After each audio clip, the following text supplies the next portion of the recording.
Benjamin নেতানিয়াহুর ভাষায় repressive regime, এবং তাদের লক্ষ্য হচ্ছে রেজিম চেঞ্জ করা। সেই লক্ষ্যেই কিন্তু তারা এই সর্টিগুলো করছেন।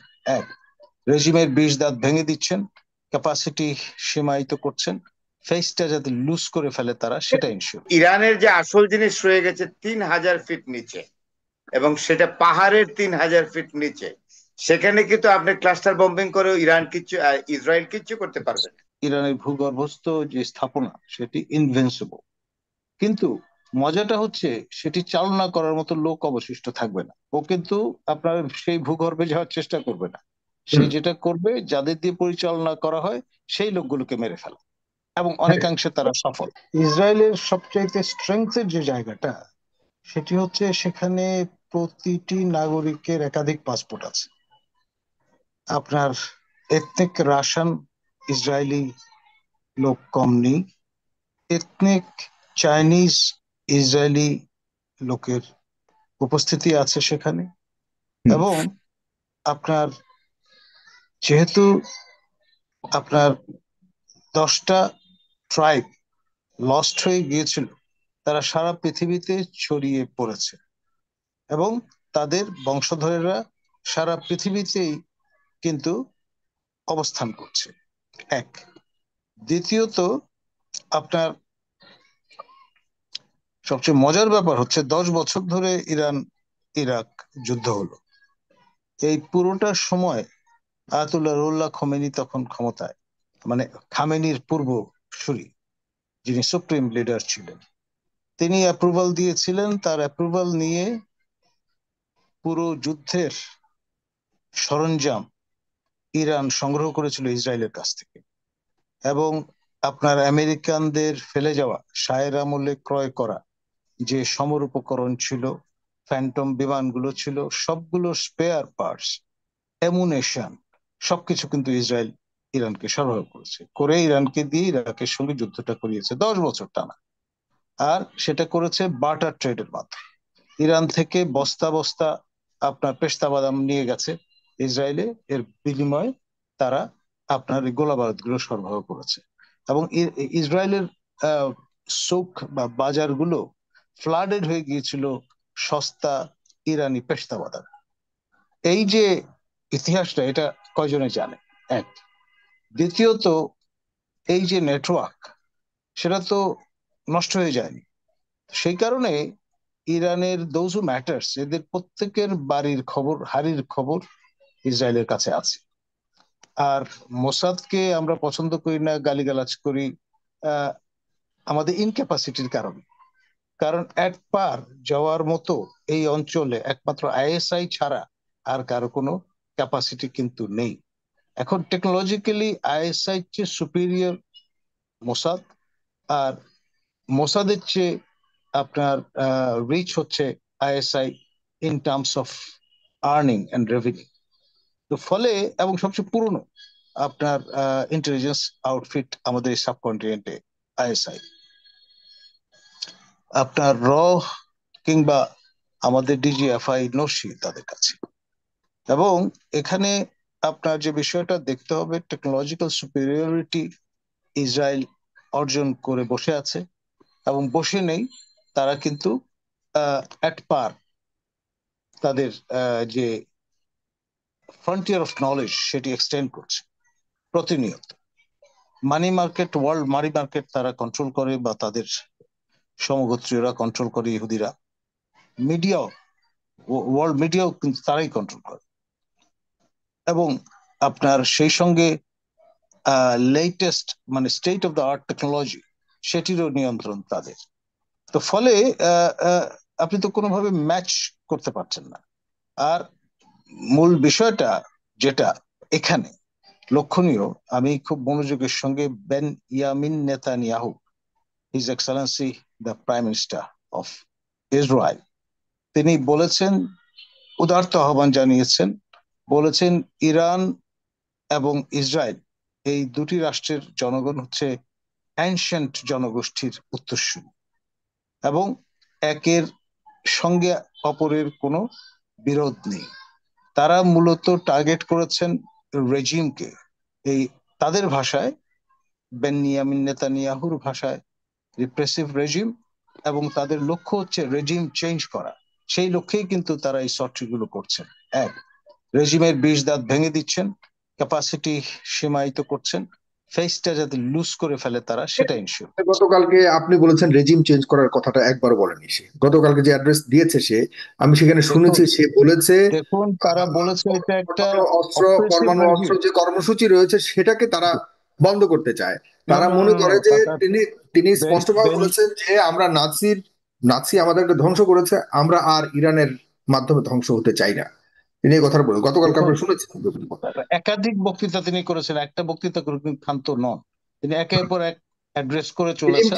ব্যাপারটা বক্তৃতায় তিনি বলেছেন যে দুটি অ্যানশিয়েন্ট নেশন, এখন কথা হলো মানে ইসরায়েল পারমাণবিক বোমা থাকতে পারবে, ইরানে থাকতে পারবে না, মধ্যপ্রাচ্য কোথাও থাকতে পারবে না। এটা কি শুধুমাত্র ইরানের রেজিম চেঞ্জের বিষয় হতে পারে, নাকি তাদের এই পুরো মধ্যপ্রাচ্যকে নিয়ন্ত্রণে রাখবারই একটা পলিটিক্স? ইসরায়েলের ধারণা যে তারা যদি ফেস লুজ করাতে পারে এই রেজিমকে, তাহলে রেজিম চেঞ্জের জন্য ভেতর থেকেই লোকজন আপনার ফুসে উঠবে ইরানে।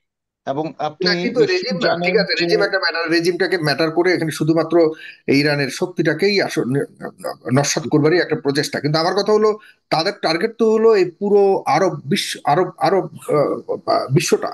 তাদের টার্গেট তো হলো not only Arab world, the Muslim world per se. তো সেখানে আপনি শুধুমাত্র ইরানের রেজিমটাকে আপনি এখানে সেই জন্যই তাদের নজর অনেকদিন ধরে আছে কাহুটার দিকে। আমি এখানে একটু অধ্যাপক ফরাজ হোসেনের একটু সাপ্লিমেন্ট ডিসকাশন চাই, বা কোনো ধরনের সাপ্লিমেন্ট আছে কিনা আপনার, যুক্তি অথবা আপনার কোনো ধরনের আছে কিনা, মন্তব্য আছে কিনা? আমি আছি, ডক্টর করিমুল্লাহর সাথে আছে। হ্যাঁ, ধন্যবাদ। আমার স্যার যদি আমাকে একটু অ্যালাউ করেন, for the gracious permission of my respected sir, then আমি একটা কথা বলবো। আমি একটা এখানে প্রেডিকশন দিচ্ছি না, আমি মোটামুটি একটা কনফার্ম হয়ে একটা কথা বলছি যে এখন চেষ্টা করছে ইসরায়েল এবং আমেরিকা যাতে ইরান কখনো আণবিক শক্তি সম্পন্ন রাষ্ট্রে পরিণত হতে না পারে। কিন্তু আমার কাছে কিছু ইনফরমেশন আছে, সেখানে তারা যে নিউক্লিয়ার যে এস্টাবলিশমেন্ট গুলো ধ্বংস করলো এয়ার স্ট্রাইকিং করে, এটা কিন্তু ইরানের তেমন ক্ষতি হয়েছে বলে আমি মনে করি না। যদি ক্ষতি হয়ে থাকে, সায়েন্টিস্ট মারা গেছে কয়েকজন, এবং মিলিটারি পার্সোনালিটিস, ডিফেন্স স্ট্র্যাটেজিস্ট মারা গেছে। কিন্তু ইরানের যে আসল জিনিস রয়ে গেছে 3000 ফিট নিচে, এবং সেটা পাহাড়ের 3000 ফিট নিচে। সেখানে কিন্তু আপনি ক্লাস্টার বম্বিং করে ইসরায়েল কিচ্ছু করতে পারবে না। সুতরাং ইরান এমন একটি জাতি, ইরানের সভ্যতা হলো 5000 বছর আগের সভ্যতা। ইরানের রাজা বাদশারা হলো ইয়াজদিগার্দ, তারপরে সাইরাস, তারপরে দারিউস, খসরু। তারা হলেন ইরানের সেই জাতি যারা 5000 বছর আগে কার্পেটের উপরে পা রেখেছে। এই জাতি কিন্তু অন্য জাতি। নেতানিয়াহু যেটা বলেছেন, আমার স্যার যেটা উল্লেখ করেছেন, এটা কিন্তু সত্যি। 5000 years old civilization। সুতরাং এরা অত্যন্ত স্টাববার্ন, অবস্টিনেট, অ্যানিনেশন, ডিপলি কমিটেড, এবং 3000 ফিট নিচে তারা তাদের আসল জিনিস রেখে দিয়েছে। One fine morning you will be reported that Iran has become the nuclear state, এবং তখনই খেলাটা শুরু হবে। আমেরিকার একটা ব্যাপার আছে, আমেরিকা কিন্তু নিউক্লিয়ার পাওয়ার ওন করে এমন স্টেটের উপরে কোনো আক্রমণে যাবে না। আমেরিকা অনেক শক্তিশালী দেশ হইলেও নিউক্লিয়ার পাওয়ার আছে এরকম স্টেটের উপরে তারা আক্রমণ করতে গেলে, যে স্টেটটার হাতে নিউক্লিয়ার পাওয়ার আছে, অ্যাটম বম, তারা কিন্তু অনার করবে না, অনার শো করবে না, একেবারেই করবে না। এবং আমি আপনাকে আজকে একটা প্রেডিকশনই বলি, আমি করতে চাই না prediction, within 1 or 2 years Iran কিন্তু ওই জায়গায় পৌঁছবে। এবং তখন সিচুয়েশনটা কি হবে জানেন?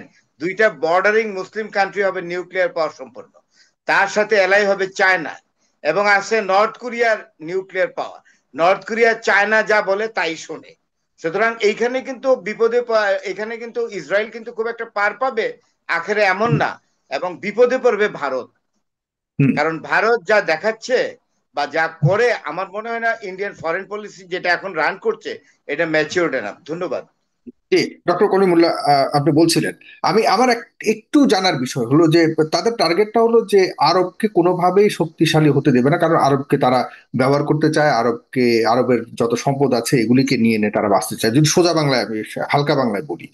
তো আপনি কি মনে করেন যে ইরানকে এত সহজেই ধ্বংস হতে দিবে আরব বিশ্বের যারা আশপাশে রয়েছে, এবং পাশাপাশি দেখা যাচ্ছে চায়না আছে? আপনার এখানে একটা পলিটিক্যাল ধর্মীয় ডিফারেন্স আছে। শিয়া এবং সুন্নি, এটা পলিটিক্যাল ডিফারেন্স, ধর্মীয় ডিফারেন্স নয়। ক্রিশ্চিয়ানিটির মতো ডিনোমিনেশনাল ডিফারেন্স নয়। কিন্তু তৎসত্ত্বেও এটি একটি ফ্যাক্টর যেটিকে ক্যাপিটালাইজ করার চেষ্টা করছে ওয়েস্টার্ন ওয়ার্ল্ড, করেছেও আগে। আর দ্বিতীয় যে বিষয়টি, ইসরায়েলের রণকৌশল কিন্তু ভিন্ন। আমি প্রফেসর ফরহাদ হোসেনের সঙ্গে দ্বিমত করব না যে ইরানের ভূগর্ভস্থ যে স্থাপনা সেটি ইনভিনসিবল, কিন্তু মজাটা হচ্ছে সেটি চালনা করার মতো লোক অবশিষ্ট থাকবে না। প্রায় 100-র মতো নিউক্লিয়ার সায়েন্টিস্ট ইরানিদের ছিল, তার মধ্যে গোটা 60 জন ইতিমধ্যে নিকেশ হয়ে গেছে। টার্গেটেড সিলেক্টিভ কালিং যেটাকে বলে, সেই প্রক্রিয়ায় সর্বশেষ 2 জন গেলেন। এখন একটা সময় ইরান হয়তো পৌঁছে যাবে ক্যাপাসিটি প্রায় দ্বার প্রান্তে, কিন্তু সেটি পরিচালনা করার লোক আর অবশিষ্ট থাকবে না। সেই স্ট্র্যাটেজিতে কিন্তু ইসরায়েল অগ্রসর হচ্ছে, হুইচ ইজ ডিফারেন্ট। ও কিন্তু আপনার সেই ভূগর্ভে যাওয়ার চেষ্টা করবে না। সে হুম। যেটা করবে, যাদের দিয়ে পরিচালনা করা হয় সেই লোকগুলোকে মেরে ফেলা, এবং হ্যাঁ, অনেকাংশে তারা সফল। কিন্তু কিন্তু এই পর্যন্ত কি যেতে বা এই পর্যন্ত অগ্রসর হতে দিবে আপনার আশপাশের যে শক্তিধর অন্যান্য দেশগুলি? আমি চায়নার কথা যদি বলি, চায়না তো অলরেডি আজকে হুমকি দিয়েছে, ইসরায়েলকে সরাসরি হুমকি দিয়েছে। আপনার কিন্তু এখানে যাই বলুক রাশিয়া রয়েছে। চায়না, আমি বলি আপনাকে, হুম। তেল আবিবে চায়নার দূতাবাস আছে, হুম। এবং সেই দূতাবাসে চীনা অ্যাম্বাসাডারকে ইসরায়েল মেরে ফেলেছে। হুম। আপনার চায়না পার্টাবড হয়েছে, বাট টিল টু ডেট কোনো ঝামেলায় যায়নি ইসরায়েলের সঙ্গে। ইসরায়েলের হুম। 3টি সবচেয়ে বড় ডিপ্লোম্যাটিক আউটপোস্টের সবচেয়ে বড় জনবল সম্পন্ন আউটপোস্ট হচ্ছে ওয়াশিংটন ডিসিতে, দ্বিতীয়টি বেইজিং এ, তৃতীয়টি দিল্লিতে। তার মানে চায়নার সঙ্গে তাদের সম্পর্ক ঘনিষ্ঠ, এবং আমেরিকানরা অনেক সময় সাসপিশাস হয়ে যায় যে লেটেস্ট টেকনোলজি চায়নাকে আপনার সরবরাহ করে বসে কিনা আপনার এই আহ ইসরায়েল। আর আপনার যে নর্থ কোরিয়ার কথা বললেন, নর্থ কোরিয়া এবং ইসরায়েল যৌথভাবে আমাদের প্রতিবেশী রাষ্ট্র মিয়ানমারকে আণবিক শক্তি সম্পন্ন দেশে পরিণত করার দ্বার প্রান্তে নিয়ে গেছে। এটা যৌথ প্রচেষ্টা। এবং কাদির খানের বদৌলতে আপনার পাকিস্তানের সঙ্গে ক্ল্যান্ডেস্টাইন নিউক্লিয়ার কোঅপারেশন কোলাবোরেশন গড়ে উঠেছিল, আপনার লিবিয়ার সঙ্গে, ইরানের সঙ্গে, ইরাকের নর্থ সঙ্গে, কোরিয়ার সঙ্গে। নর্থ কোরিয়ার নর্থ সঙ্গে, কোরিয়ার সঙ্গে। সবার জি। সঙ্গে। জি। তো ফলে এই ডাইমেনশন গুলো একেবারে ইগনোর করার মতো নয়। ইসরায়েল ডাইনে বায়ে সবার সঙ্গে সম্পর্ক মেনটেন করে, যেমনটা করেছে তারা। নিক্সন অ্যাডমিনিস্ট্রেশন আমাদের স্বাধীনতা যুদ্ধে বিরোধিতা করেছে, ইসরায়েল আমাদের পাশে দাঁড়িয়েছে, এইরকম বিষয়। তো সুতরাং আপনার তাদের ইন্টেলিজেন্স সঙ্গত কারণেই পৃথিবীর সেরা। জি, আপনাকে অনেক ধন্যবাদ। আহ, পৃথিবীর ইন্টেলিজেন্স পৃথিবীর সেরা হলেও আমরা শুনেছি তাদের প্রোটেক্টিভ যে ক্যাপাসিটি সেটাও অনেক হাই এবং অনেক উঁচুতে আছে, এবং সবচেয়ে বেশি আহ, কি বলে এটা প্রোটেক্টিভ। কিন্তু আমরা যতটুকু শুনলাম আজকে, সেই প্রোটেক্টিভ ইয়াটাকে আপনার পুরো সিকিউরিটিটাকে ভেদ করে তাদের সদর দপ্তর ধ্বংস করেছে ইরান। সেটা বাস্তবতা। আমরা দেখতে চাই আসলে আর কি হতে যাচ্ছে।